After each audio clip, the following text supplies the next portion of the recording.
and gentlemen, coming to you from the Sodom and Gomorrah of America, direct from the heart of seething, passionate, sexy Greenwich Village. From the Limelight on 7th Avenue, that avenue of shut up. That avenue of unmitigated sin that flows like a vast river of chicanery down to the sea. We bring you America's favorite gentleman.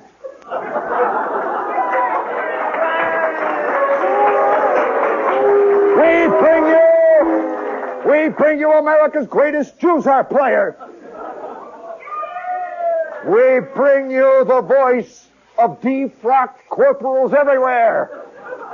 Here he is, your friend and mine, Gene Shepard.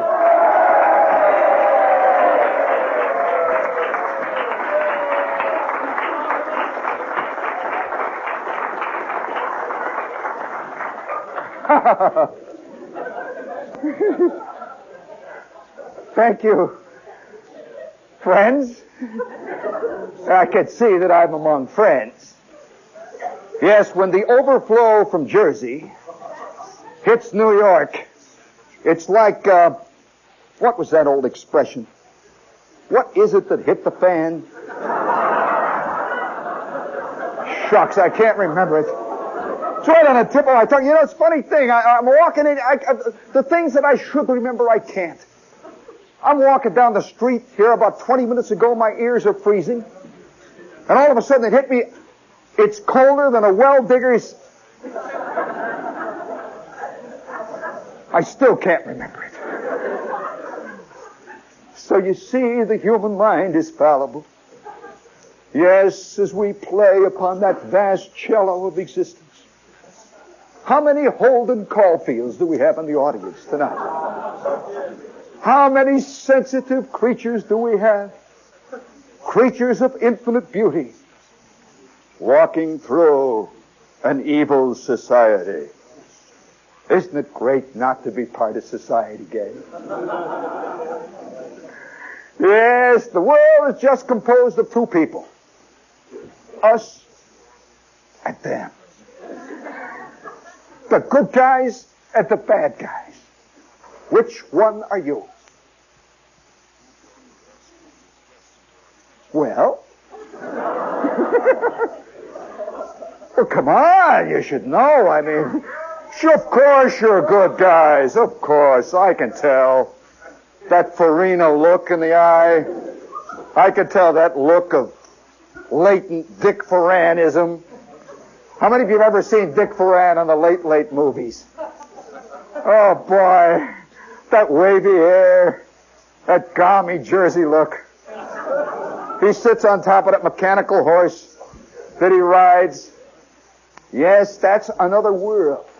Incidentally, has it ever occurred to you that everybody inside of his own little soul is worried that he really could be a good guy?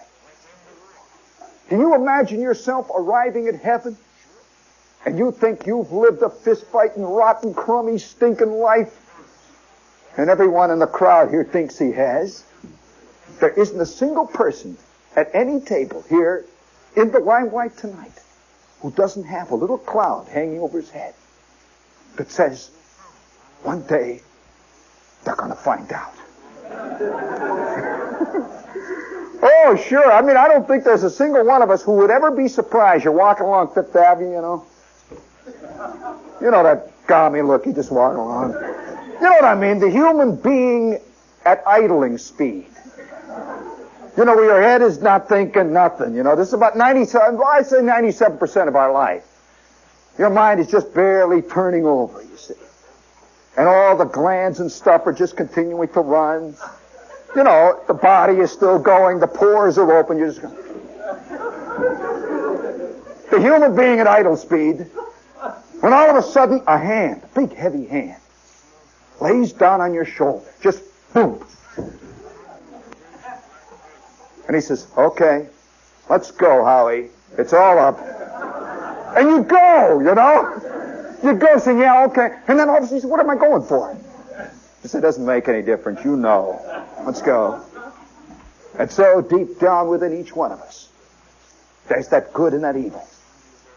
Can you imagine arriving in heaven? And you look down there, and you think everyone says no.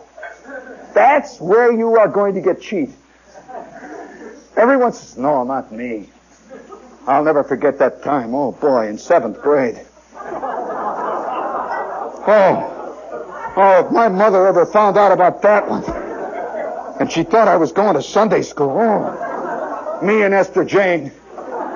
Behind the Sherwin-Williams paint sign there. Oh. Yeah, and the time I stole the 4 stamps from Mr. Bullett's desk. Oh, what an evil one. What a rotten person. And then you arrive at heaven. See? And by the way, that's going to be a surprise, isn't it? Isn't it funny? I often wondered about, we're living in a world of non-believers. There isn't a single one of us anymore who really believe. You don't believe in heaven and hell and that stuff. A lot of guys talk about it. And preachers constantly are saying things about it, but you don't really believe it. Can you imagine this hippie? He's walking across 7th Avenue, see? He's got his pot going. Walks across 7th Avenue, and he's about 6 shades higher than he should be in the middle of the day. And he's floating, you see.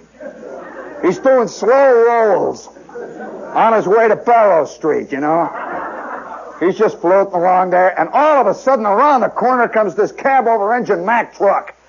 He goes, whoa! And he gets this hippie on a fantastic carom shot. So the hippie bounces off the front of the Limelight. He goes swishing over, bangs off the side of the Kinneret. He slides 4 blocks down 7th Avenue, and it's all over. He's gone, and 30 seconds later, he finds himself flying along a big chute like that, and he feels wings coming out. And the next thing you know, there he is. Pearly gates. He takes one look at it and says, all right, what kind of a put-on is this? And 15 seconds later, he's standing there before this great judge who looks down and says, okay, Ike, I'm hip to the fact that you have lived a life which you consider decadent. However, I have bad news. You are going to the land, you are going to heaven. I could see this guy, boy. He says, what you trying to do, God, bug me? Because he secretly is afraid that there are sins beyond anything he has discovered. Each one of us has that little sullen thing inside of us. That little thing that says, just once I'd like to be in on the ground floor of a really dynamic sin. I'd like to be one of the original workers in the field. Would you love to discover a new sin? I mean, that old sloth. Remember that old sin? You remember that one? That's gone, for crying out. Wastefulness, that's a crummy old sin, for crying out. Our whole philosophy is based on wastefulness. Speaking of new sins, I have a suspicion that we are going to have to answer for a devil of a lot. Excuse the expression. As Americans, today, did any of you see probably the most fantastic television show of the eon? Incredible. I'm sitting around the pad, I'm sitting there, I'm thinking about the show tonight. I'm preparing these clever bon mots. I'm sitting there thinking. And so I reach out and I turn the TV set on, which is my favorite soporific. It has replaced Castoria in my life. And, did I ever tell you, by the way, I knew a kid who used to get higher than a kite on Castoria. He would go on these fantastic Castoria binges at the age of 4. He would lay around the house, and now he is a famous copywriter for a liquor company. Which, incidentally, we'll get to a little bit later. I'm sitting there, say, and I turn the TV set on, and ooh, you know how the set goes, ooh, and it's black for a while. There's nothing going on. That big buzz goes, and I can hear the police calls come in.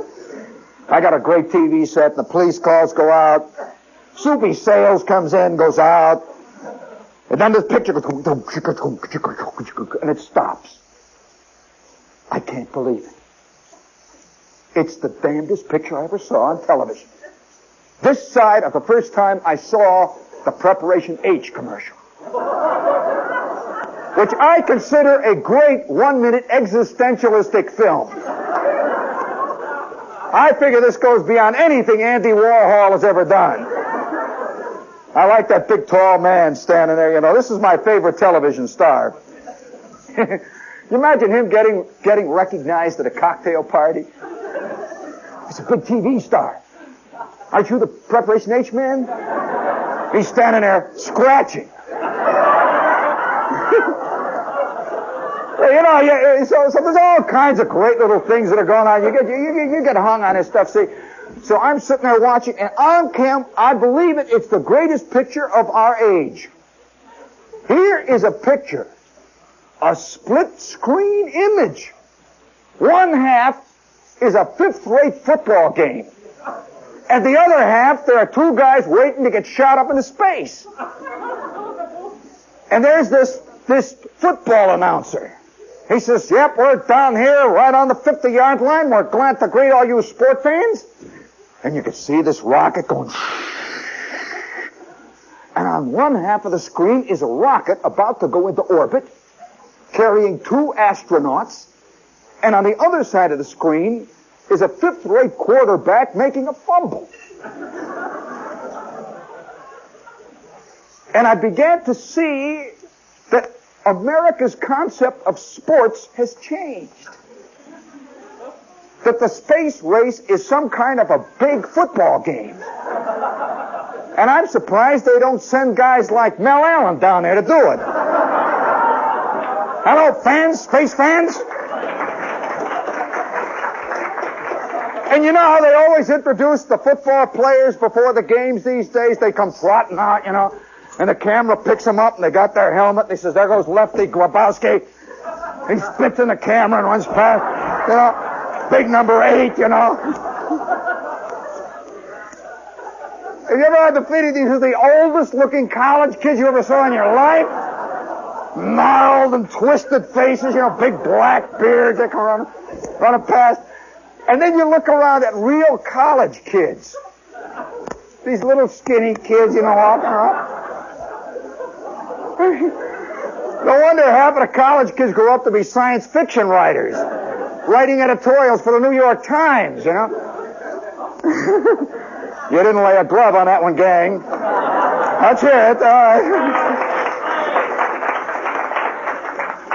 You know, have you ever had a feeling, you know, my favorite slogan to come out of the recent election is, John Savior is my Lindsay.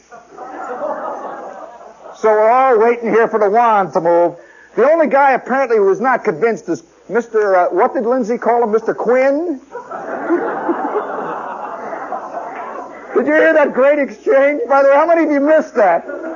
I can do the best imitation you ever heard of Michael Quill. You know, other guys do Humphrey Bogart, I do Quill. That's why I've never been commercial, by the way. He says, well, I am glad at long last that the transportation workers of the great city of New York are at long last going to get a equitable contract. Now, the honorable mayor-elect, Mr. John Linley,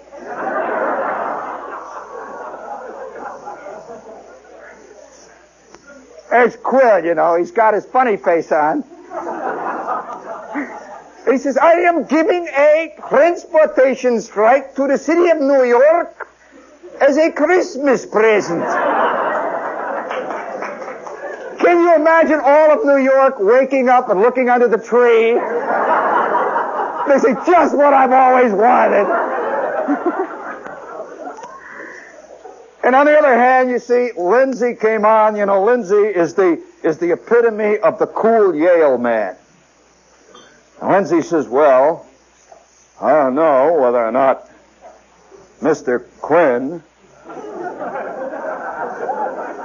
has really looked at my list. I've submitted a list of eminently qualified men to arbitrate the transportation difficulties. I'm waiting to hear personally from Mr. Quinn. Personally, I'm going to stay out of it. Somehow you have shades of Ike back again.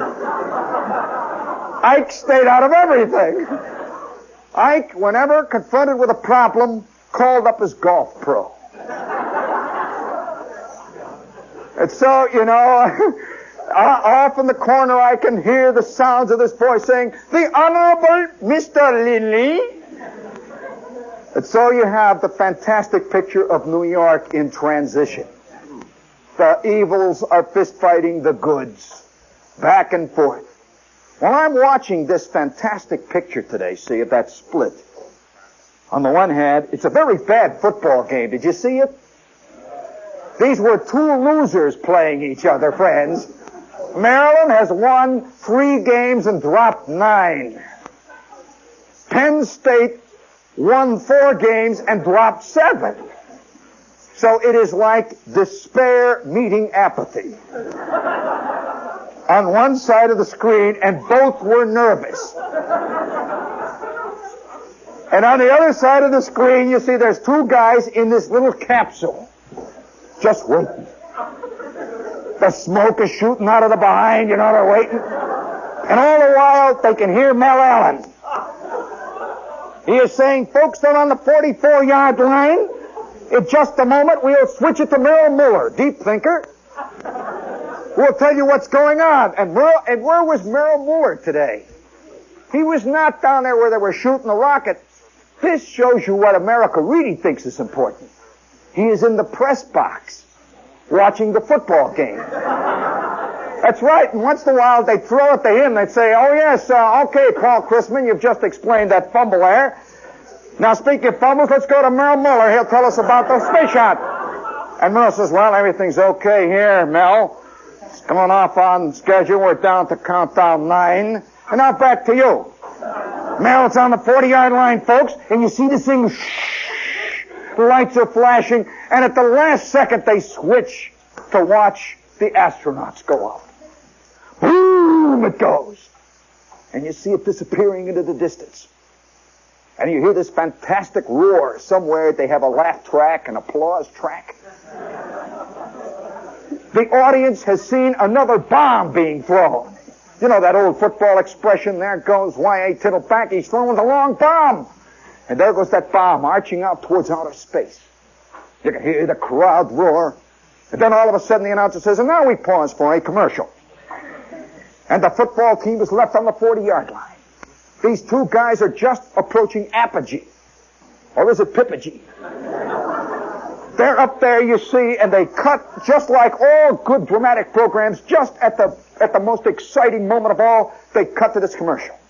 And it says, and now we have a commercial. And on comes this car. Did you see that scene of the car? What a juxtaposition with this whole thing with the astronauts and the football players. On comes a car, and it drives into a dance floor. You ever tried to drive your Plymouth into a dance floor, friends? And there's a chick going like this, you know. She's going back and forth. And the music is going dum, da, da, dum, da, da, dum, da, da, dum. And there's a couple of little tall, skinny guys with fluffy sweaties, and they're going like this. And in comes the car. It drives in, and there's a guy sitting in there with a chick, and it's a convertible. And he's looking at her. And she's looking at him. And the rest of the crowd, they don't even say, hi, Charlie. Hello, Mabel. They all walk around and they feel the car. And I have a feeling I'm looking at a new kind of sex rite. It's fantastically obscene. I go, dum, da, da, dum, da, da, dum, da, da, dum. And this guy is running his hands over the fanny of this Plymouth. You know. And the chick and the guy just sit.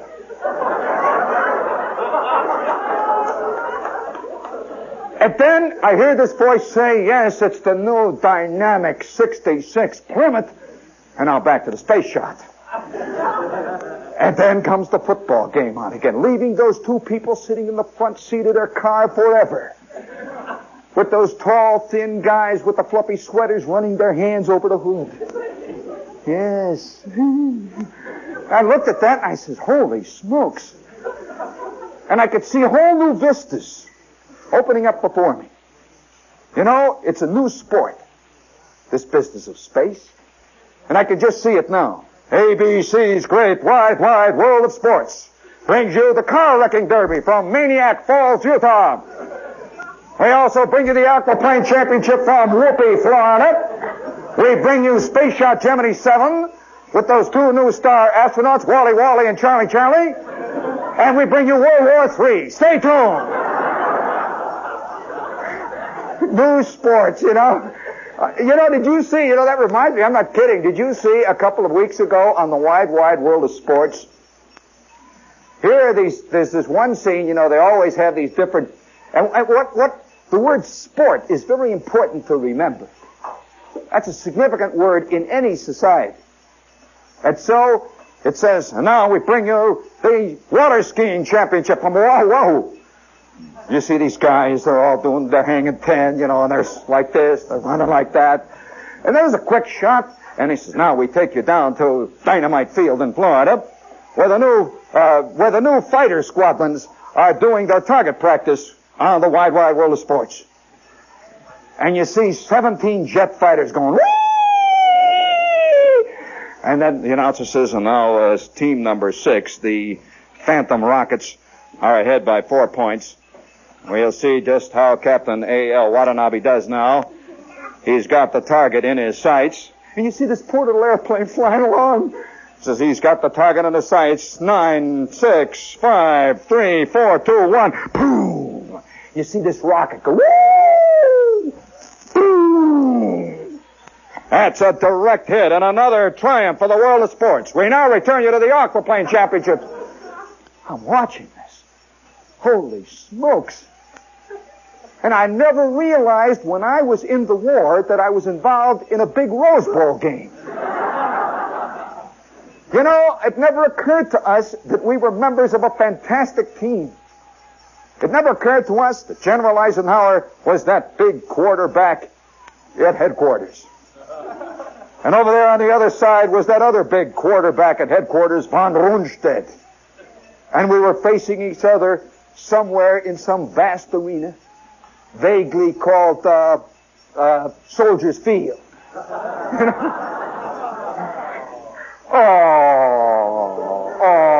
You don't know about Soldiers Field? Right, Soldiers Field is right on the shore of Lake Michigan, friends. And one of my earliest influences was Soldiers Field. As a kid, my old man was the biggest freeloader in the entire area. He loved parades. He never missed a parade. And that in Chicago, they have parades. They've got parades that have been going on since 1948. And the next day, I'm serious. Here in New York, they're mad at parades. Anytime a parade breaks out on Fifth Avenue, every cab driver says, what is this, the Croatians? What is a Croatian parade? Look at them nuts with the funny hats. Not Chicago. When a parade breaks out, the whole town drifts to Michigan Avenue and stands and watches them march past. And there I stood with my old man, endlessly, year after year, hanging onto his knee, watching feet go by. Watching feet go by. And about every 10 seconds, the old man would holler, hooray! And it would filter down, see? And he'd say, Jeannie, there goes the parade queen. He loved parade queens. The chick that sits on the back of the big Cadillac and waves and throws confetti. She's got this big hat on her head, this big crown. And she sits back there, and with her are the two chicks who came in second and third and who hate her guts. Oh, yeah. Have you seen those phony smiles when Miss America is crowned? And Miss Wisconsin comes up to celebrate and to shake her hand? Those big smiles. Yeah. Well, that's the scene that you see in the big car where the queen of the parade is floating by. This is a pure American image. This chick. Well, I will never forget that whole... You know, every time I see one of those queens being crowned, in every football game, you notice that in between the halves? You'll hear the guy saying, now here is the Utah State queen of the ball. She is down there about to present the game ball to the quarterback. And you see this chick. How many of you ever had any real involvement in a thing like that? I will never forget, I had a fantastic, well, I should put it this way, a highly educational experience with a chick that was nominated and elected Queen of Hammond, Indiana. Yeah, wow. You don't know the half of it, Jack. Wow. What a queen. And she's this little skinny girl, see? I'm going with her. And the two of us are marching through life together.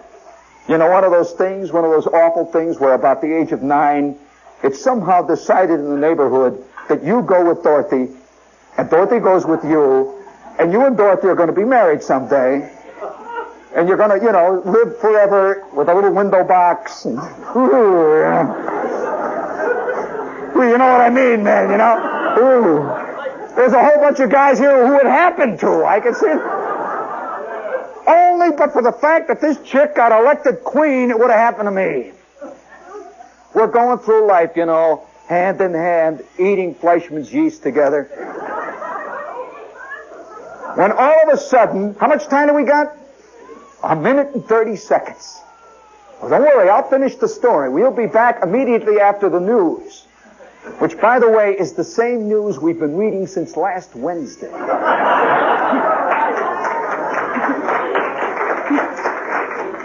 Yes, indeed. We've got a newsman here who applauded louder than any of you. And, of course, the weather. There's nothing that New York loves better than to hear weather forecasts.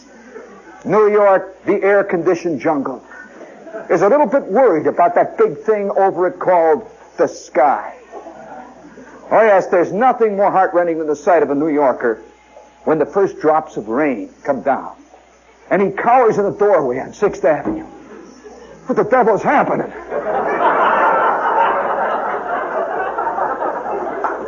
He figures somebody on the 23rd floor couldn't wait.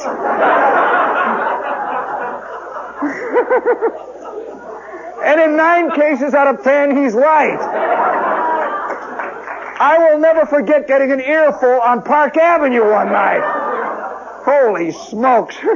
We'll be back in just 5 minutes at the Limelight. Let's hear it.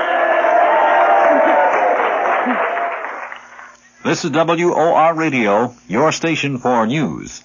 I know, fella. Gee whiz.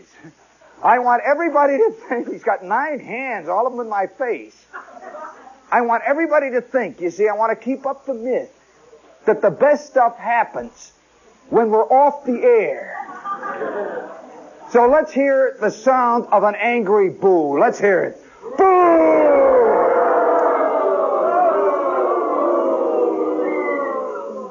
You know, that reminds me, doesn't that clean out the clinkers, gang?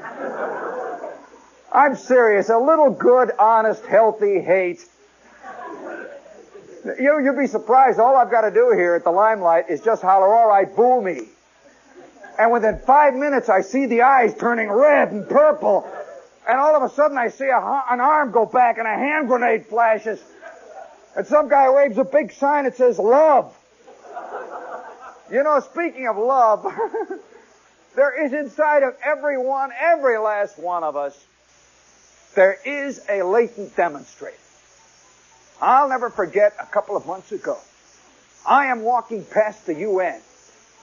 And you know the UN, this is this great big thing. There's a John Bircher.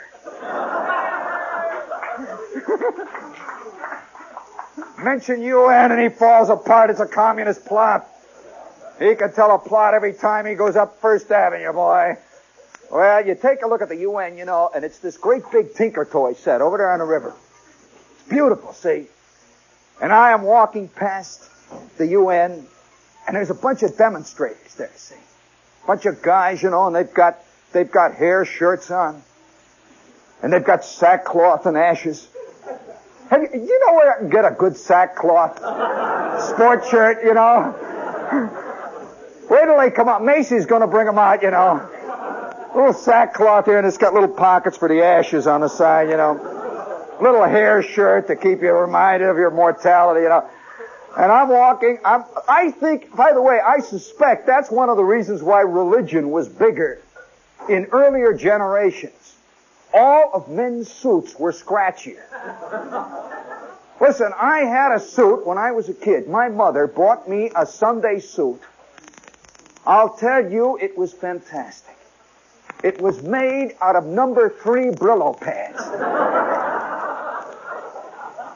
The kind of suit where you can't even touch the inside. You walk down the street, your feet go like that.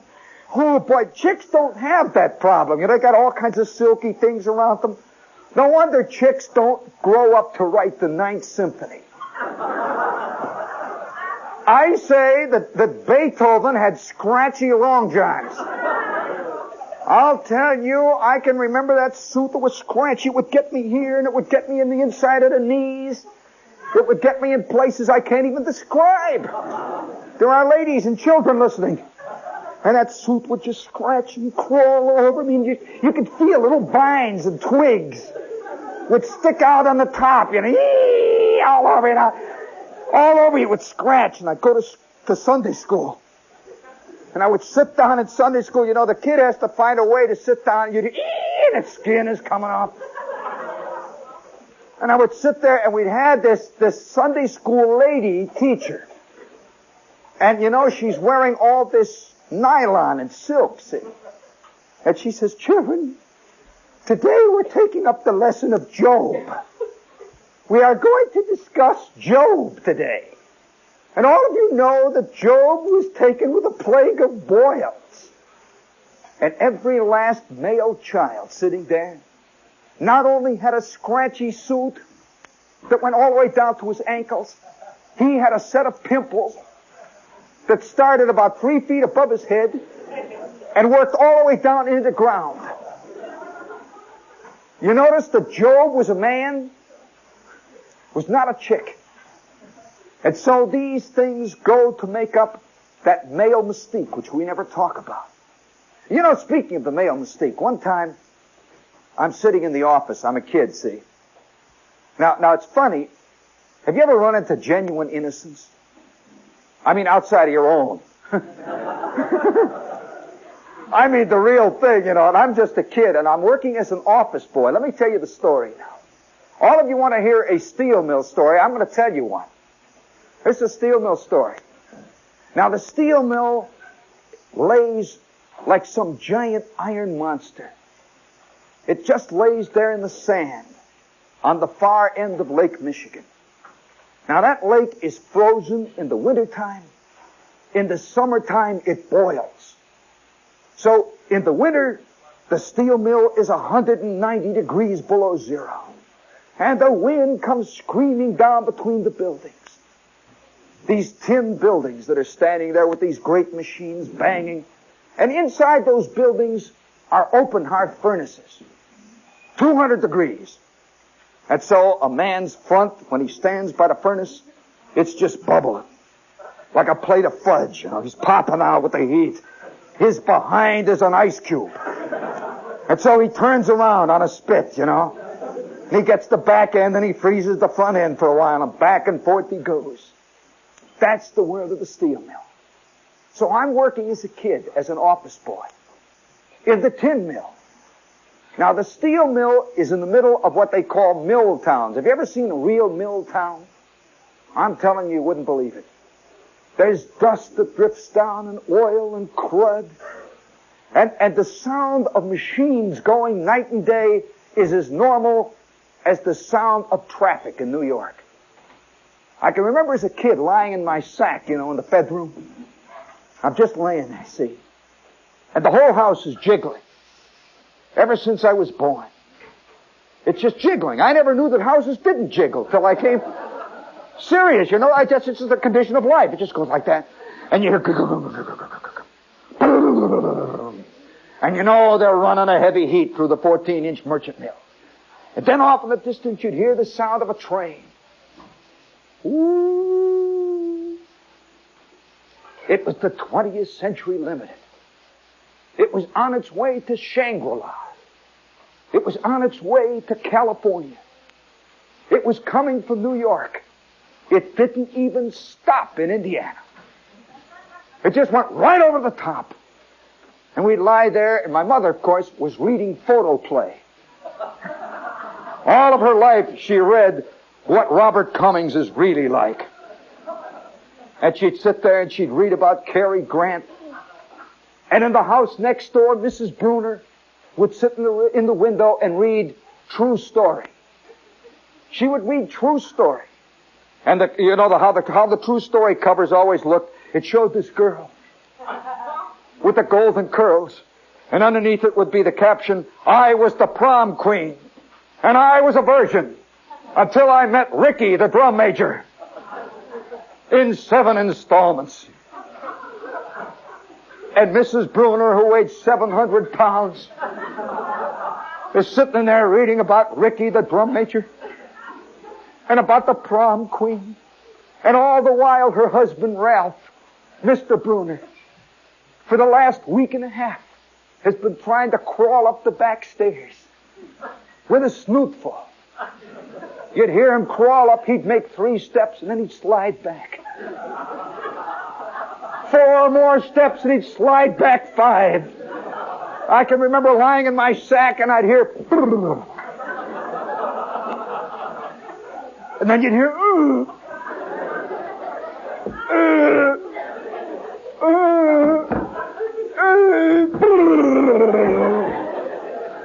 I'll tell you, it had more suspense in it than Ben Casey.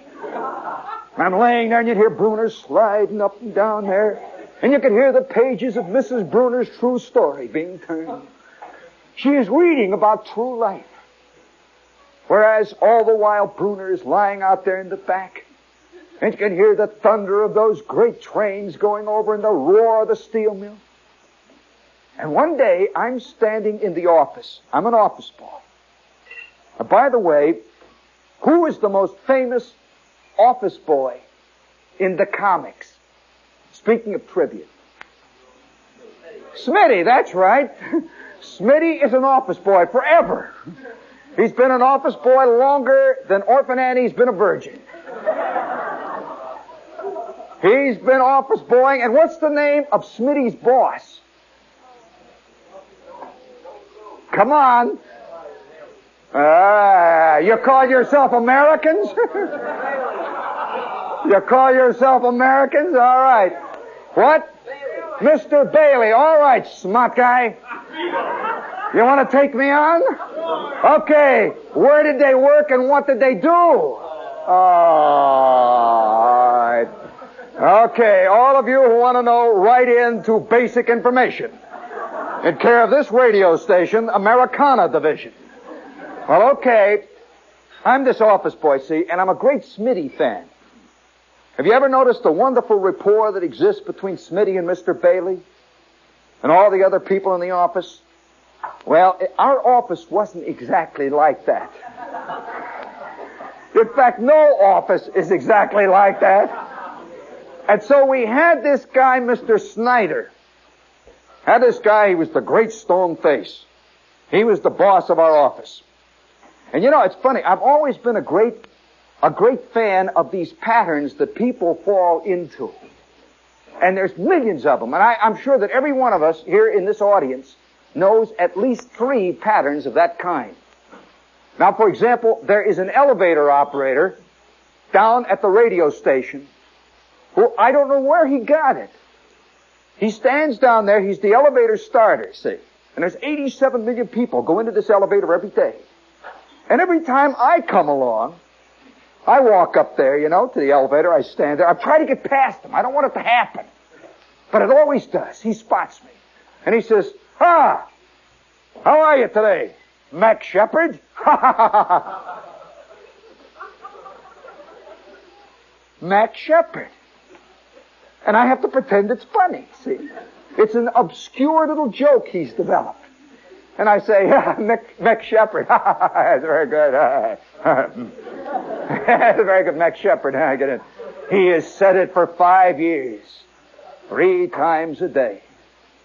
Well, there's millions of these things.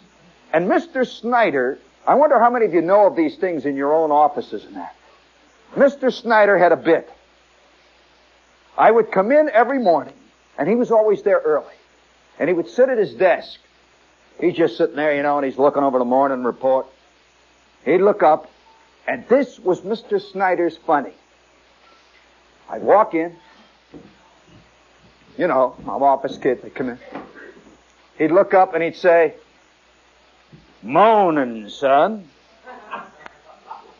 Well, at first, I thought that he had been heavily influenced by John Wayne movies. You know, I really did. I thought he was a Southerner or something.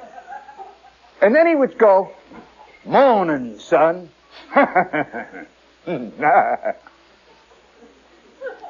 He'd look at me. Then I'd go, "Moanin', Mr. Snyder, moanin'." And then he'd be happy.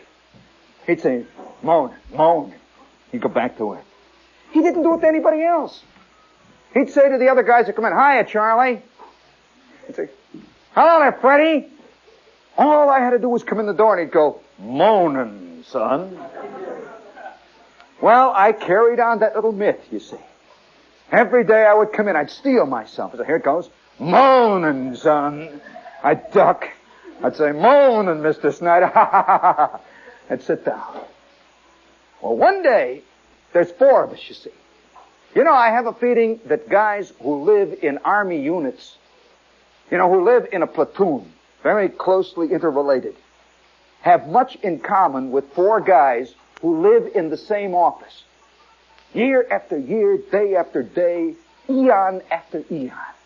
4 guys at these 4 desks. There was Chester Gooch. I'm not inventing it, that's his name, Chester Gooch.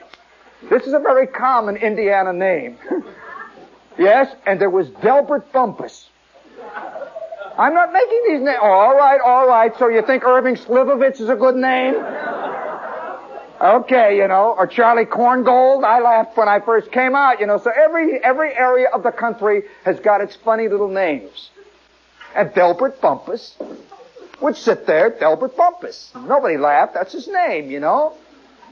In fact, we had a guy came to work for us, Cassie Ledbetter. I'm serious. Nobody laughed. There's a common name out there. There was Delbert Bumpus, and there was Chester Gooch, and there was Mr. Snyder. He never had a first name. Mr. Snyder. And me. Old Shep. God only knew how I finally, at long last, arrived in this hellhole. Who knew at that time, from my humble beginnings, it was downhill all the way. Till I finally arrived here in the village. Well, I'm standing there, you know, I'm doing my office bit, and I had a mimeograph machine on one end of the table I worked on, and on the other end of the table was a ditto machine. How many of you know what a ditto machine is? With the gelatin rolls. You know, there was something about those gelatin rolls, those big gelatin rolls. See, I would get a new one about every month and a half.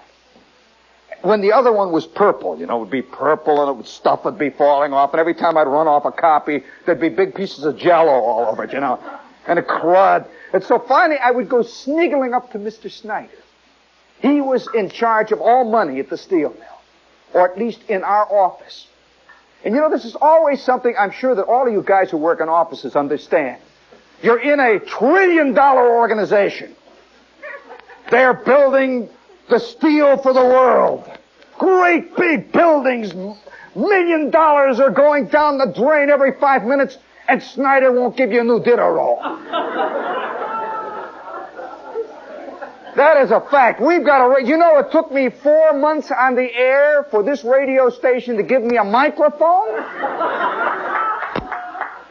This radio station throws $50,000 cocktail parties. But microphones, no. And so that's the kind of scene it was, and I was just learning these little things. I couldn't understand why it was. And so Mr. Snyder would get 25 copies with no printing on them. This would go for 4 days. And finally, I would feel a little funny. I would take my poor little battered ditto roll. It's dripping, and it's all melted. I ran out, on one ditto roll, I would get more mileage, believe me, than the presses that print the Sears Roebuck catalog get. I used to print like the equivalent of 5,000 Bibles on one, And I would bring this roll up to him, and I'd say, Mr. Snyder. And he'd look up with that cold, hard look. Here's the wastrel again.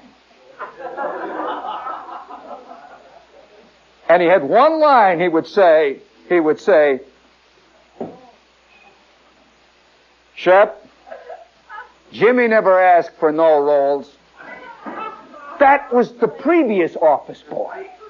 He was always holding that other lout against me, see. He was always telling me about this other great office boy that never asked for rolls. He used to work 24 hours a day.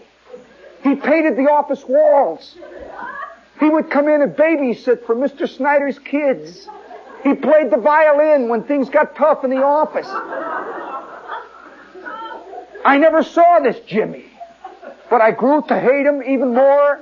Later on when I went into the Army and they were always talking about, I'll never forget this Army captain. We're in what they called the indoctrinating course, in that peculiar Army pronunciation. Indoctrinating course. Have a special way. Oblique Harch. There was only one word they knew how to pronounce. You'll have to tell them about that when you get home, gang. It covered everything, boy. Like a blanket of peanut butter, see? And so this captain says, all right, part of this indoctrinating course, you gotta learn who the enemy is. We are fighting a man named Hitler. And I saw Jimmy. Instantly it was Jimmy again. And they'd flash a picture of Hitler on the screen, and he looked like the way I saw Jimmy. With that little niggling mouth. Those funny little eyes. The eyes of a guy who polished the inside of chandeliers. That kind of thing. And so I would go up to Mr. Snyder and I'd say, Mr. Snyder, please, just for Christmas, just for Thanksgiving, for my mother, Mr. Snyder, and for Inland Steel, Mr. Snyder, may I have just one more roll? And Snyder would reel back in his chair. He had one of these big revolving chairs, you hear, and he looks out of his window where he can see the great ore ships carrying Inland Steel's wealth to the far nations. And he sees the steel coming out of the blast furnace. And he turns back and says, okay, just remember where you got it. You got it from management. You bring any damn union in here, and you know what's going to get burned. And I had a feeling, somewhere, someplace, office boys were forming a union. And in that contract, they were going to demand rolls for their ditto machines. They were going to demand all kinds of unnatural and rotten stuff, They were going to demand things like new chalks for the markers. Little niggling things like that, see? Well, every morning I would run my machine. See, I'm running off the things like that. And then I would run my ditto machine. I had a mimeograph machine with all the stencils would come.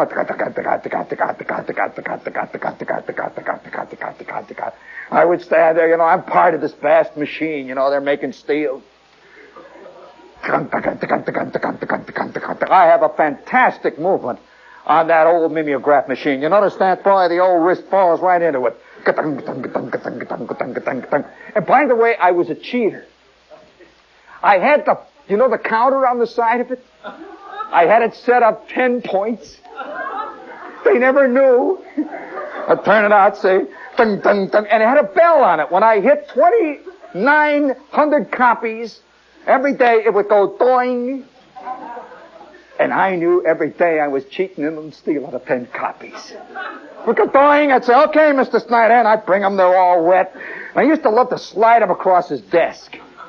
He always had this clean green pad, you know.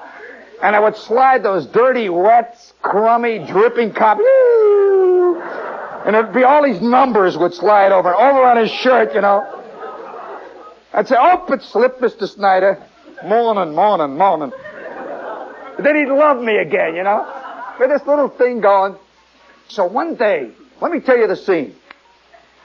Office conversation follows a very set pattern. Guys have the same jokes they tell for 100 years. Back and forth, over and over they go. And everybody laughs at them. Well, one morning, Chester Gooch, and by the way, if you want to picture Chester Gooch, he had what they call in Indiana a round haircut. You ever seen the round haircut? Looks like the head's kind of growing out in the back. You see it on all the, the tourists that walk up and down in front of Radio City. You see them with the round haircuts, It's an Indiana haircut, the red neck. And, well, Chet comes in, and he sits down at the desk. And Chet was one of those guys who every morning eats his lunch. Right away, the first thing he opens is lunch. Right away. He opens his lunch, 2 big salami sandwiches, a couple of real doozies laying there. And Chester Gooch always brought for lunch a fish. A smoked fish. Those golden smoked herrings that look, you've seen them, see. And he would lay that smoked fish out there in front of him. And he would open his red thermos bottle. And the steam would come pouring out. And you'd smell that acrid coffee that his wife made for him. You could always imagine the kind of home life Chester Gooch lived. You'd smell the salami. And he had a way of taking the skeleton of the fish. He'd sit it, he'd put it all out there. He's waiting for his report to come down from the tin mill scales. I'm over there running the thing. Mr. Snyder's sitting over there counting paper clips. He's piling them, and he'd straighten them up, Have you ever had a boss that straightened paper clips? He's sitting there straightening them up, and he's laying them down, and he used to test rubber bands and tie knots in them, see? The broken ones, and he's piling it all back over there. And Delbert Bumpus is slowly nodding. Delbert was the drinking member of our crew. He was always vaguely drifting in and out of reality. He'd drift back and forth. But he was a great tin mill checker. Delbert Bumpus never made a mistake in 100 years of tin mill checking. The illusion, the great myth of the drunken newspaper man? That every time you see a story of a newspaper man, it's played by Lee Tracy. He's got his hat pushed on the back of his head, and he's got a thing that says press sticks out, see? And he's always saying, all right, you guys, roll the presses. Old Lee's here, and he's got a snoot full. And when old Lee's got a snoot full, he writes like an angel. Today on 14th Street, the eagle screamed at dawn, and a little Puerto Rican immigrant died. That myth of the great drunken newspaper man? Well, Delbert Bumpus was the great drunken tin mill checker. He was a myth in the tin mill. He could check better drunk than most guys could check sober. And he would come in with all his cards and sit down. Never made a mistake. And that was our little family. You got the family, see? I would come in every day. I'm eager. And I'm about to go in the army, see? I was kind of like their pet. That I had already signed up, and I was waiting for the letter. And I was, kind of like their little thing. And one day I'm standing there running this thing. And Chester sits down, and he had a way, of taking the fish. He would pull it back like that. Have you ever seen a really good dried fish eater? I mean, there's all kinds of little skills that never get applauded. Chet Gooch could take the skeleton out of a dried fish in one quick movement. He just, and there it would stand. You know how they used to show in the comics, the Crazy Cat comics, there'd be the head of a fish with the thing sticking out? He's the only man I knew who could do it. He'd go, he'd hold it up like that. And there'd be a little round of applause among us, And old Chet, by the way, speaking of dried fish, what radio station is this, gang? Come on, hit it. Speaking of fish, New York, that's right. All right, so I'm standing there. It was one of those days like any other. I was about to get a great lesson. We never know when we're going to get them, you know. And the door opens. In steps Chester. And he's got a funny look on his face. Very strange look. He sits down. Mr. Snyder nods. Morning, Chet. Chet opens up his lunch. And then all of a sudden he says, you know, fellas, funny thing happened to me last night. And everybody says, what? Can't imagine a funny thing happened to the Chester Gooch. I stopped whining the thing. I'm just listening. I'm the kid, you know. I don't ask questions. These are all grown-ups. I'm a kid. I stand over there. And Mr. Snyder looks up and says, what happened, Chet? And Delbert Bumpus slowly comes out of his haze. What happened? And Chet says, well, you know, I live here in Indiana Harbor. Now, I'll have to explain to you. Indiana Harbor is a mill town that makes any mill town you have ever seen, believe me, look like Miami Beach. This is a mill town that is slowly being eaten up by the blast furnace. You can hear big bites once. A whole street goes down, you know. You know, let's put it in other terms. If you can consider New York, let's say, the left arm of the anatomy of life, and Los Angeles is, let's say, the right ear, I hesitate to tell you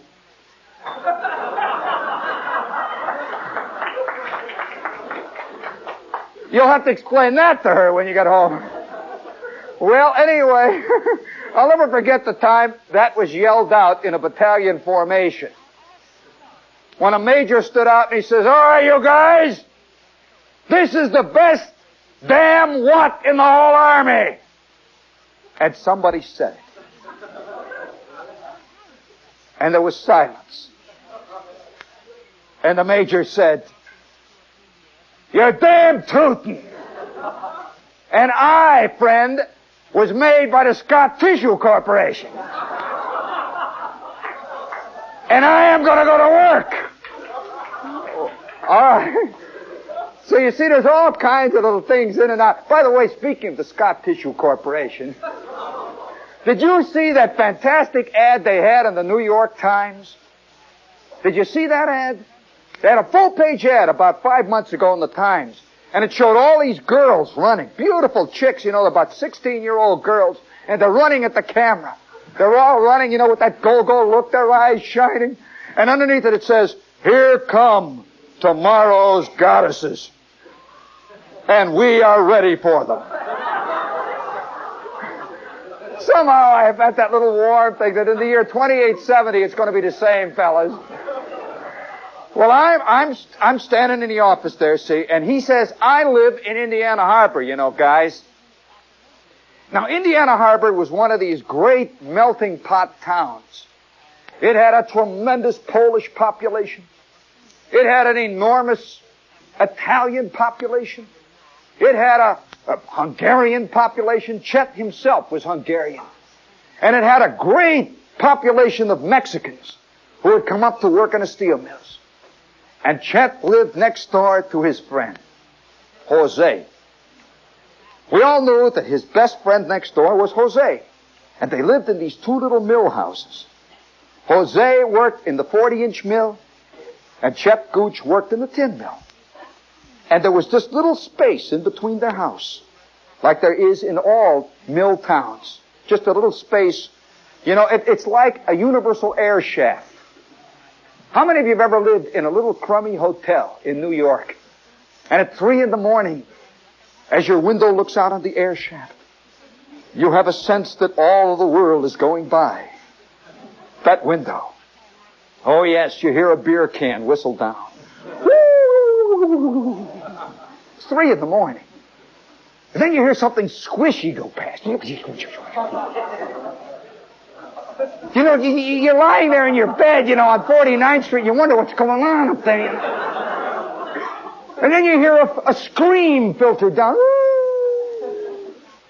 And then you once in a while, I lived in this rotten hotel on 49th Street and it had an air shaft. And I faced the air shaft. And every couple of days, I would pry the window open to get just a little breath of air in there. And this fantastic smell would come in. You guys think you know anything about New York. You don't know nothing about New York until you've lived in a theatrical hotel. Right in the room next to me, there were 3 out-of-work SEALs. I'm serious. They were a SEAL act. And at 2 o'clock in the morning, you know, you'd hear 1 or 2 of them would be drunk. And they'd be practicing. One of them played the bugle. And I remember this SEAL playing Columbia, the Gem of the Ocean. Over and over. He had a fantastic lip. No ideas, but boy, what a lip. They couldn't even afford an owner, you know. And so I stick my nose out and I smell the air, the night air. And I'd look down. And down below me, God knows how deep that air shaft went. All I know, it was already up to the 3rd floor. The stuff. And it probably went all the way down to the core of the earth. Can you imagine an anthropologist? Can you imagine an anthropologist 1,000 years from now? He hits the jackpot. He hits a Bronx air shaft. He knows what life was like from the year 1997, when it all ended, all the way down to the very beginnings of time. Way down at the bottom, he's finding arrowheads. Well, that was the kind of life that Chet Gooch lived. And Chet says, you know, there's a funny thing. A funny thing happened. He says, the other night, he says, you know, I'm looking out of my window, and I see Jose's window boxes. He says, you know, I got the window box. My wife's got the geraniums and all that stuff. And I look out to the window box, and I see Jose looking out of his window. And he's got this window box. And he keeps fooling around with these little plants, and he keeps paper bags over them. And then, you know what he did? And Snyder looks at him and says, what did he do? And Del Bumpus says, what? And I don't say anything. He says, well, you know, he did a funny thing. He takes the window box and he puts a sheet over it. Like he was hiding it. And he says, you know, I couldn't figure out what that was about. He says, and so a couple of days later, I'm sitting in there and we're playing over Jose's house pinochle. And with him is his friend Pedro. And with me is my friend Stash. We're playing pinochle, see? When all of a sudden, I got the idea. I says, hey, Jose. And boy, we're listening to this, see?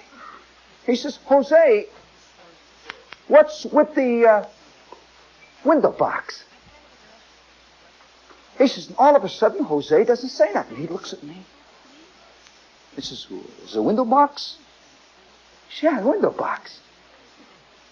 And with that, he gets up and he goes into the next room. And he comes out with a paper bag. And he's got this sack. He sits down at the table and says, how would you guys like to light up?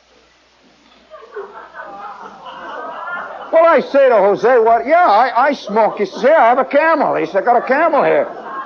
Jose says, no, there's no Camel here. No, there's Camel here, boss. And he takes out and he makes these funny, he says, you know, and Chester now is getting all excited, see?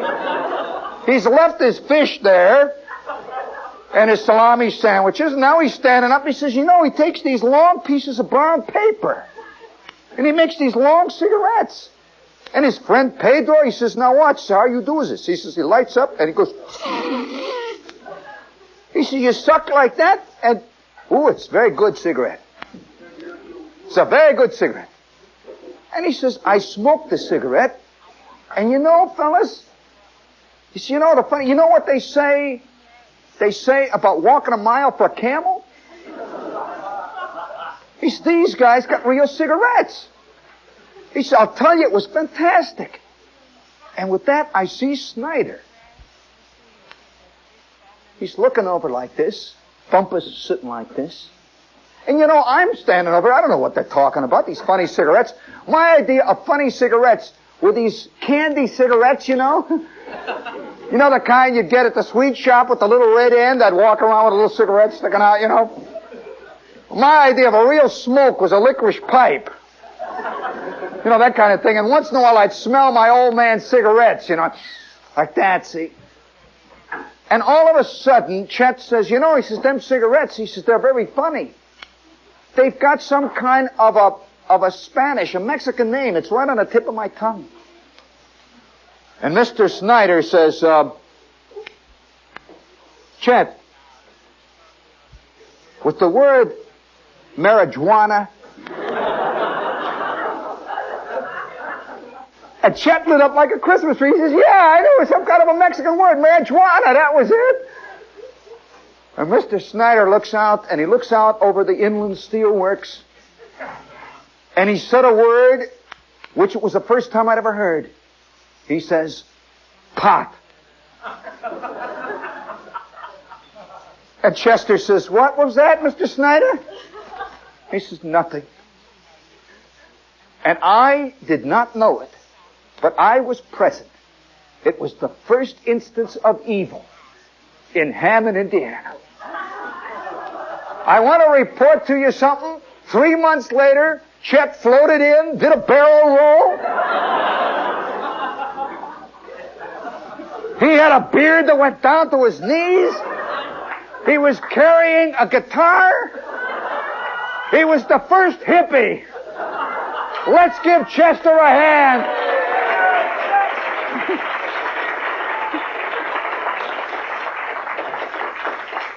Well, you know, I'll tell you, speaking of hippiness, you know, have you noticed there's a term called absurd or sick humor? They sometimes call it black humor. Well, I submit to any of you who are sitting right here that black humor has just begun. The real black humor, friends, is not poor old Chet Gooch sitting there smoking his first joint. The real black humor, the other day, somebody sends me a copy of a New Jersey newspaper. Boy, that's where black humor is rampant, I'll tell you. And here's this New Jersey newspaper, you know, this friendly little suburban paper. And it shows a bunch of ladies, you know, with beads. You know, the kind of ladies with the beads. They've got their hair all up, you know. That kind of lady, you know the kind of lady, we all knew those chicks when they were girls. You know, you get the idea that some girls are born wearing girdles. You know, they're wearing girdles and the whole scene, you know. And this is that kind of suburban lady. That very proper lady. And who, by the way, thinks that the Doris Day pictures are not sexy. You know, little family entertainment, and all the while this guy with the pink sweater is running through, chasing her from bedroom to bedroom, you know. Well, this is the kind of world it is. And these ladies are all standing around a big punch bowl. Are you fans of the society page? Oh, I love it, I'll tell you. I love to pick up the society page, and there's always these girls with the hair brushed down. You know, it's brushed down, it's blonde, and underneath it is that single word. It says, betrothed. You know, betrothed. It says, Mr. and Mrs. J.D. Emery, Sr. of Darien, announced the engagement of their daughter, Kathy, to Mr. L.D. Watson Myers III of Yale and Groton, now on duty as a lieutenant commander with the Navy. He plans to take up his law practice with his father when he returns from the service. Here are these people. They look so nice. She's looking out. She's betrothed. Well, betrothed. Do you want me to repeat it again, fella? He's the parlor wit. He's known as the funniest guy in Hackensack. At the VFW, you know. A born bowling team captain. I told you, fella, watch it. And so, Here she is, betrothed, you know. She's looking out of that thing. And I've got a rotten mind.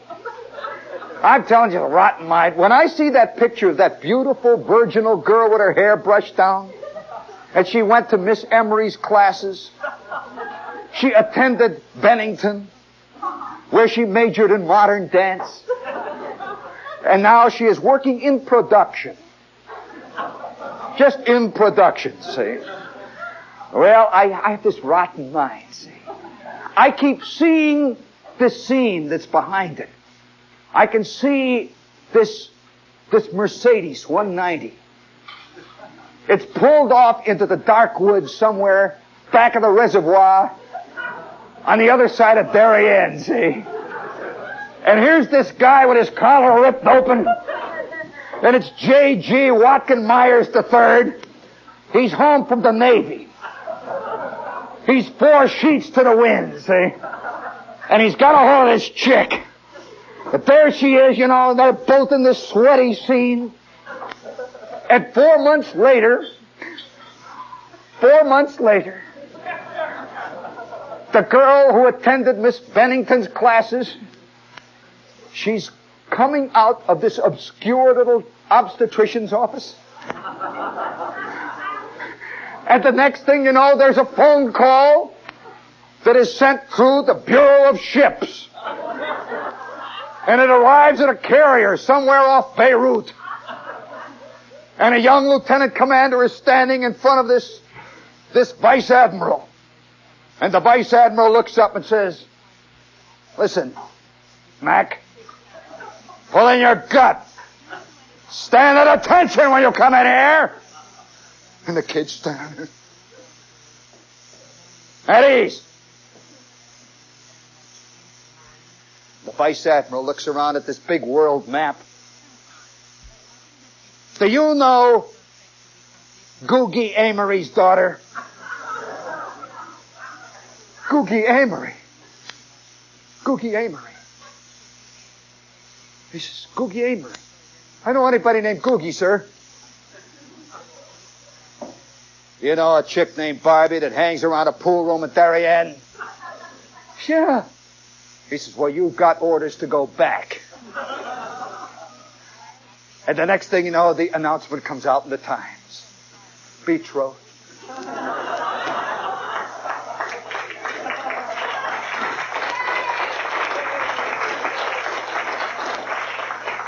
He rejoins his father's law office. And this little basic embryo is already enrolled in Harvard. And the chain of command continues, marching on and on. Let's give the establishment a big hand, gang.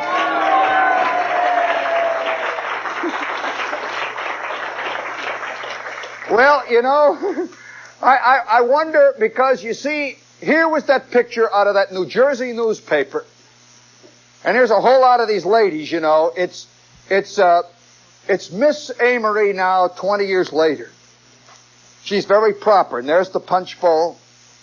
And on the side it says, Mrs. Watkins West 7th is the program chairman. And Mrs. J.L. Smythe III is the tickets chairman. And over here is Mrs. Watkins Barnaby Brown. She is in charge of being in charge.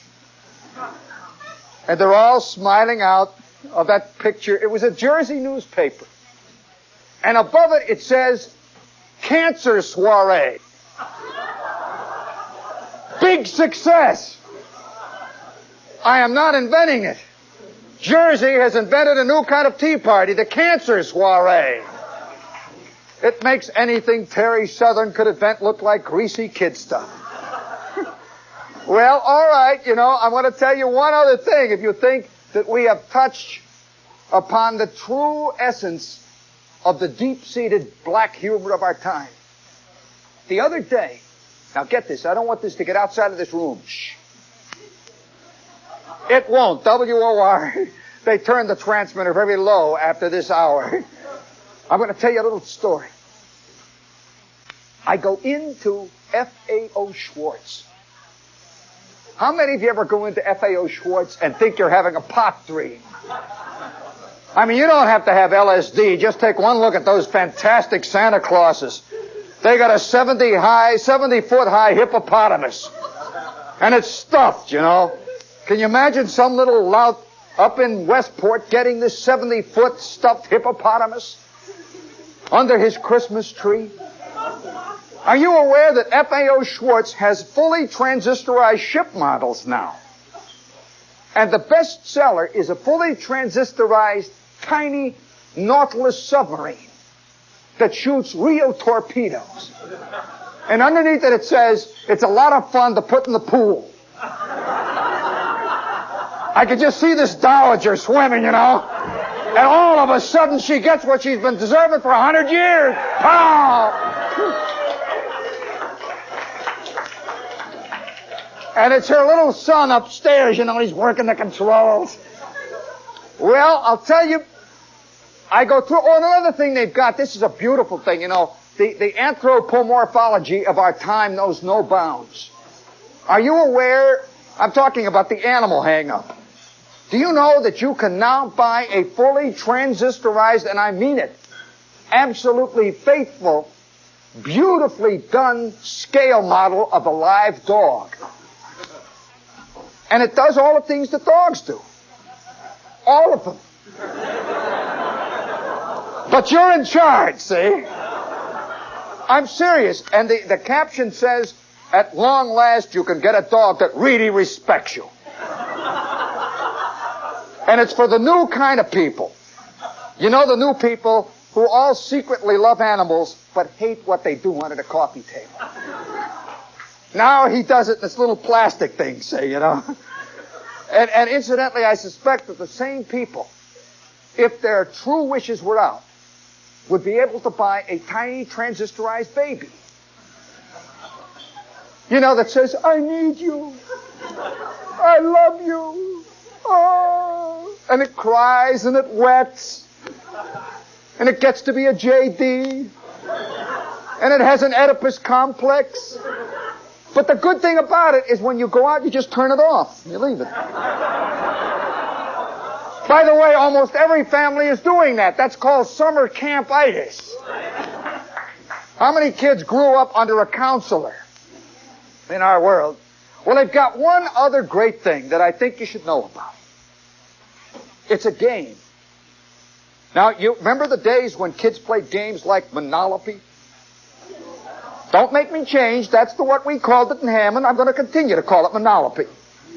They played games like Indianapolis Race. You know, when you spin the little pointer and it says move 2 places forward, you've got a flat tire, go in the pits.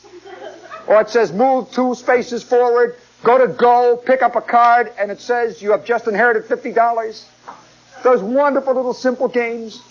Well, now they've got a game that's one of the best sellers called The Big Funeral. I'm telling you, The Big Funeral.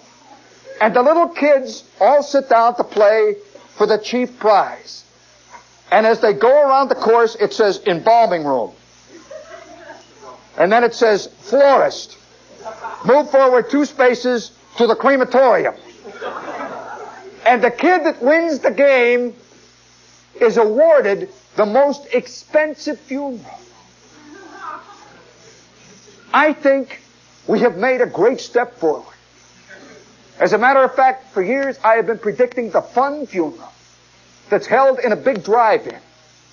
And you come tooling up in your Mercedes, and there is the deceased laid out there in his Bermuda shorts. He's wired in stereo. Let's give him a hand, okay? Let's give the deceased a big hand. And we'll be back at the Limelight next Saturday at the same time.